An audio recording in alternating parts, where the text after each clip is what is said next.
Riders to the sea, John Milton Synge বা J.M.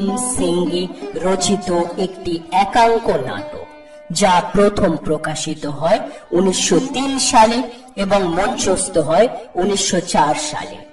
নাটকের পটভূমি আয়ারল্যান্ডের পশ্চিম উপকূলের অ্যারন দ্বীপপুঞ্জে অবস্থিত।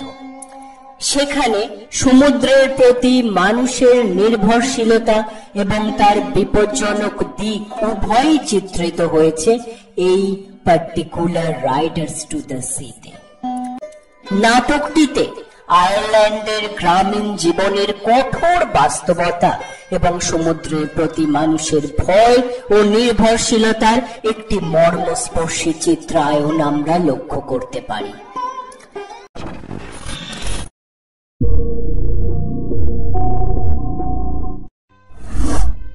মৌরিয়া। মৌরিয়া হলেন একজন বয়স্ক মহিলা।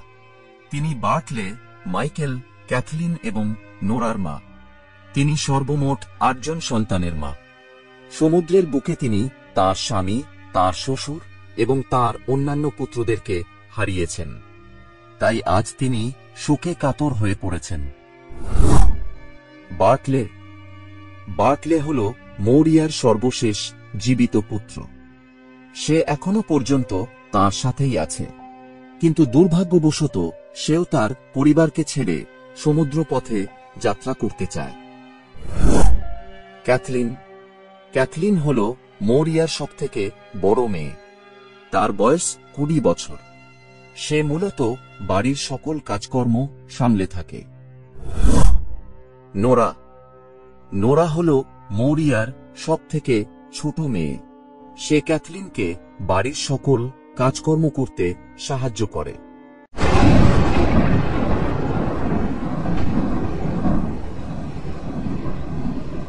নাটকটি শুরু হয় পশ্চিম আয়ারল্যান্ডের একটি দ্বীপে। সেই জায়গাটির নাম হল এরান আইল্যান্ড। সেই আইল্যান্ডে বাস করেন একজন বয়স্ক মহিলা, যার নাম হল মৌরিয়া। মৌরিয়া সমুদ্রে তার শ্বশুর, স্বামী এবং বাকি 4 জন ছেলেকে ইতিমধ্যে হারিয়েছেন।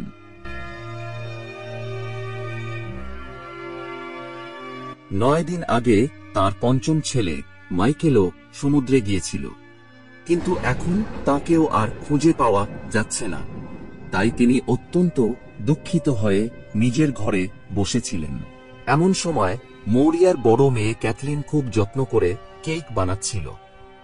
সেই সময় হাতে এক বান্ডেল কাপড় চোপড় নিয়ে মৌরিয়ার ছোট মেয়ে নোরা সেখানে প্রবেশ করে।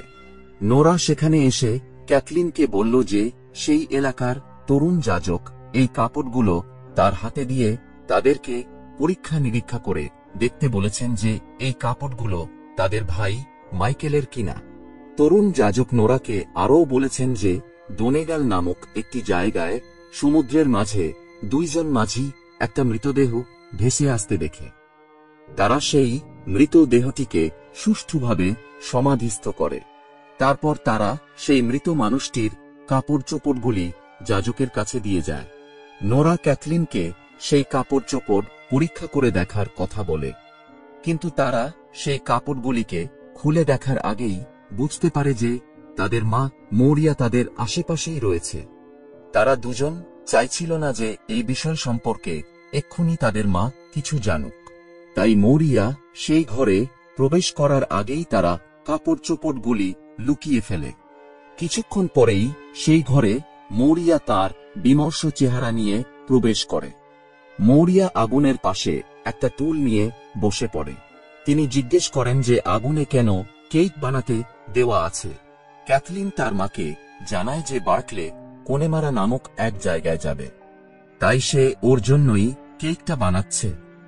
মৌরিয়া তাদের জানায় যে দক্ষিণ ও পশ্চিম দিকে প্রচণ্ড ঝড় উঠেছে, তাই তার কোনোভাবেই সমুদ্রে যাওয়া উচিত নয়।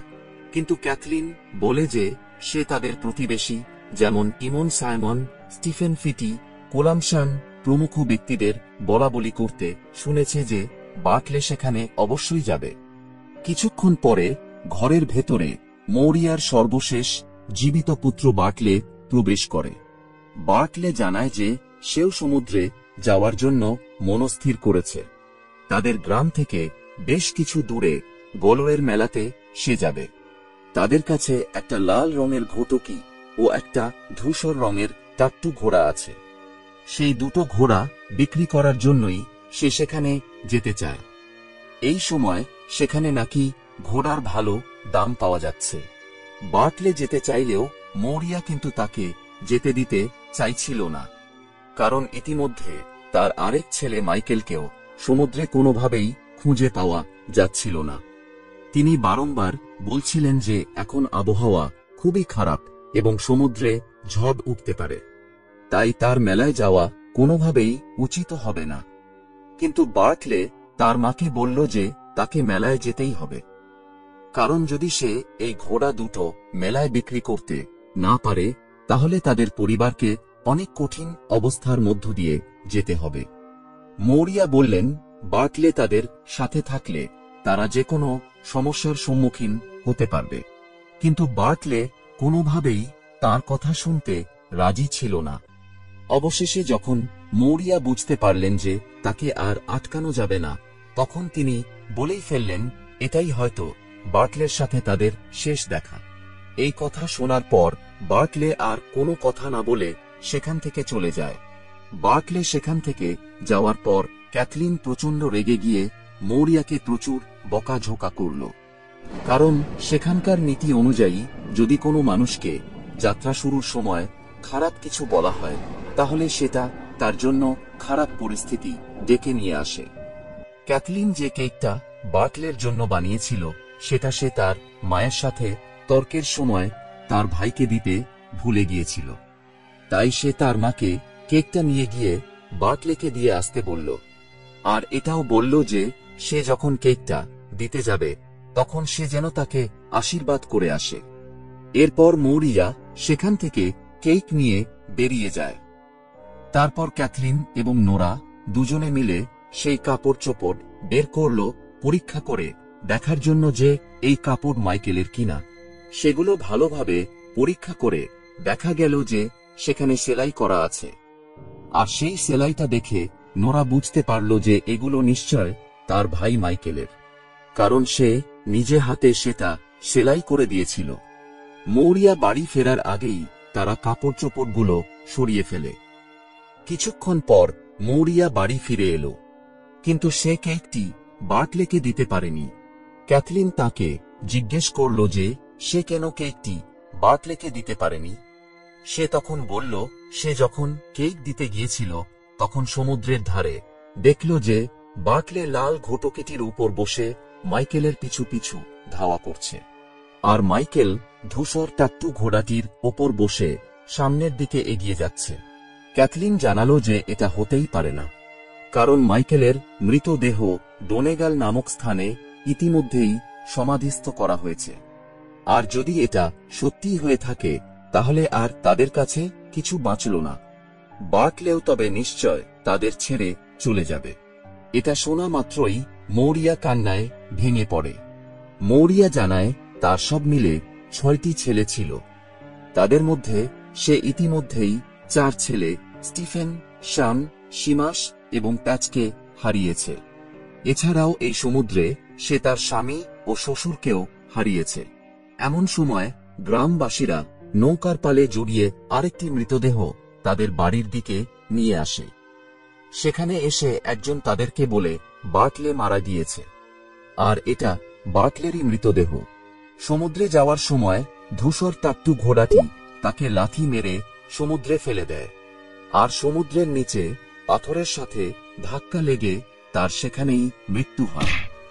এরপর গ্রামবাসীরা বার্টলের সমাধির ব্যবস্থা করে। এরপর মৌরিয়া শোকে একেবারে পাথর হয়ে পড়ে। মৌরিয়া বলে যেহেতু তার সন্তান, স্বামী সবাই সমুদ্রের বুকে আজ থেকে নিশ্চিহ্ন হয়ে গেল, তাই এরপর থেকে তার আর কোনো দুশ্চিন্তা নেই। মৌরিয়া তার ভাগ্যকে মেনে নেয়, কারণ সমুদ্রের পাড়ের মানুষদের এছাড়া আর কোনো উপায় নেই। পরিশেষে সে এটাই বলে যে no man at all can be living forever and we must be satisfied. অর্থাৎ এই পৃথিবীতে কোনো মানুষই চিরদিন বাঁচতে পারবে না, কিন্তু এই সবকিছু নিয়েই আমাদের সন্তুষ্ট থাকতে হবে।